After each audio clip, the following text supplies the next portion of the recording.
Ay mga Mima, gusto ko lang naman gumawa ng kalamansi juice. Kaso naisip ko wala pala kaming kalamansi sa bahay. Kaya tara Mima, samahan nyo kami pumunta sa aming buting kapitbahay at hihingi tayo sa kanyang mahiwagang puno ng kalamansi. Malapit lang naman ang bahay nila mula dito sa amin. Mga 2 kamot ng layo.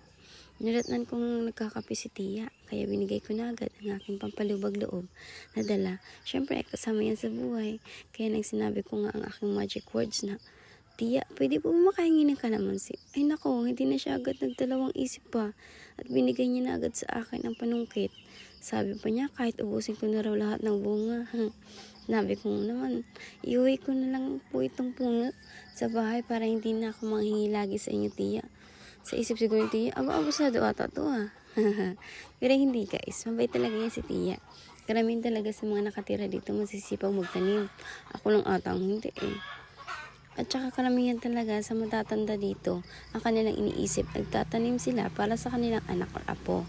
Kaya nga diba, may kasabihan tayo, pag may tinanim, may manghihingi. Ganun ba yun? Mali ata ako Bahala na yan. Pansinin nyo naman ang aking assistant po. Alam niyo na talagang dapat gawin. Tagahabol sa ayos sa kanya. Ay ano daw, ba't napunta doon ang usapan? Ay, kung ano-ano na lang naisip. Ay, mabuti pa dito naman tayo sa kabilang puno ng kalamansi. At tinatawag niya talaga ako, Mima. Mas madami daw siyang bunga kaysa sa isang puno. Ay, nagmayabang. Siyempre, masino rin tayo. Kitang-kita nyo naman. Ang dami talagang bunga. Legit talaga. Maubos na lang ang pasensya mo, pero ang bunga nito, hindi na uubos.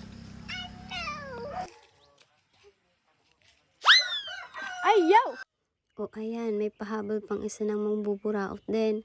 Sumunod pala si mama sa amin at manghihingi din siya ng dahon ng manaba at tanglad. Lalagain niya raw ito at ito ang ipapalit niya pansamantala sa kape mga Mima. Lately kasi tumataas ang blood pressure niya. Ikaw ba naman na mag-ulam na kasi hindi ka ba ma-high blood niyan?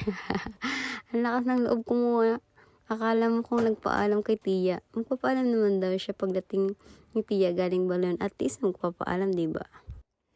Ang rason niya kasi, kumuha ka na muna bago ka magpaalam para di na makatanggi. Ay, ang galing talaga magrason. Pero mga Mima, mas maigi magpaalam muna bago kumuha. Huwag niyong gayahin si mama. Best friend kasi silang dalawang Tia, kaya ganyan siya umasal. Nakakatuwa lang silang pagmastan. O siya, okay nito. Paldo na kaming uuwi nito.